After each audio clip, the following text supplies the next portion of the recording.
I'm Chuck Walenick, and in the Society for Creative Anachronism, I'm Kir Yaroslav the Persistent, and I'm at the Petro War in Kyiv, and I have been putting up videos on my YouTube channel under the title of Tales of the Borderland to tell you all about Slavic stuff, and I've retold many Slavic folk tales, many Ukrainian ones, Russian ones, and throughout Eastern and Central Europe. And after reading hundreds of these, I have decided we're going to do one story, and it's going to be the generic Rus folk tale. So here we go. Who will tell us of the things of old, and of the things that have been? Who will tell us of Ivan? Because it's always Ivan in every one of these folk tales. But we begin first with an elderly couple. They are childless, and through meeting a person in a forest or meeting a talking animal, this talking animal or this stranger will give advice to this elderly couple who longed for children. And the elderly couple will follow this advice, and suddenly there will be 3 sons, or there may be as many as 41 sons. And the youngest is always Ivan, and the youngest is always some sort of weakling, or he's not the smartest of children. And one day the brothers are told to perform a task, and the older brothers, of course, view Ivan as a fool and he is worthless, and somehow the brothers will go off on a quest, and they will leave Ivan behind. And the brothers don't come back. And Ivan will tell his parents, I don't know where they are, but I must go look for them.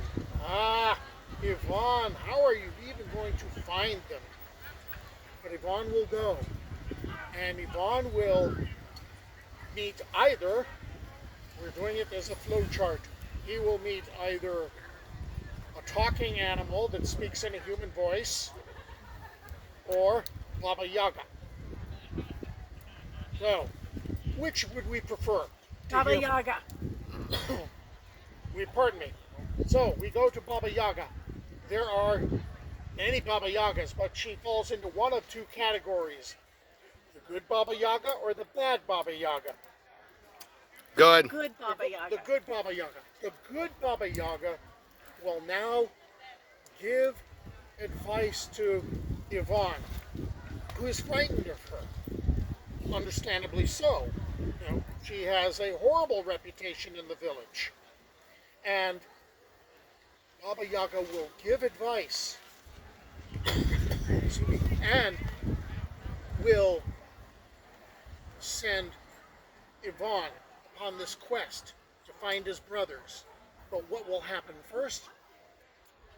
He will meet some sort of animal that again speaks, or he will meet a giant, and the giant will tell him, here, I am dying. Let me breathe my breath into you, and you will become stronger. And you will be able to save your brothers. And so Ivan willingly takes the first breath, and the giant asks, how do you feel? I am mighty. I've never felt like this before in my life. Do you wish a second breath? Yes, please. A second breath is given. Ivan feels like he can move mountains. And because this always happens in 3s, do you want a 3rd breath? No. That is good, because if I had given it to you, you would have died. And so Ivan goes on in search of his brothers, and he enters the Copper Kingdom. And there's 3 kingdoms, just so you're prepared, because there's always 3. And there he rescues a princess of the Copper Kingdom with his great strength and slays Zmi, a dragon. And she tells Ivan, you must go on to the Silver Kingdom. And he does so. And again, he finds a princess who is captive. And he slays another evil dragon and rescues the princess. And she speaks of, now you must go to the Gold Kingdom. And he moves on. And oddly enough, does exactly the same thing. And by the way, his brothers are all captives there. And there's treasure to be had from the dragon's hoard. The princesses have been saved. The brothers take the wealth, scurry home, and when the parents, the elderly couple, ask, where is Ivan? The fool, he died. But look what we brought you. And Ivan will eventually return, but the parents have been celebrating with their more prosperous but unscrupulous sons of all this wealth they have. And Ivan says, I live, but I will not be staying here.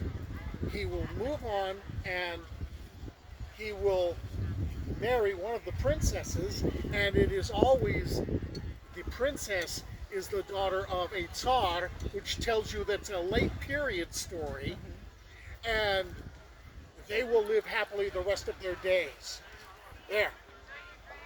All of Slavic folklore in one story so that you don't have to read the folk tales. And it's a good idea if you do it, and it's an even better idea if you subscribe to my channel on YouTube for Chuckle Linux. Thank you. Done. Game over. It was at the feast I heard this tale, there it was I drank mead ale. Though it flowed down my beard, my mouth stayed dry, for never a drop passed my lips, swear I.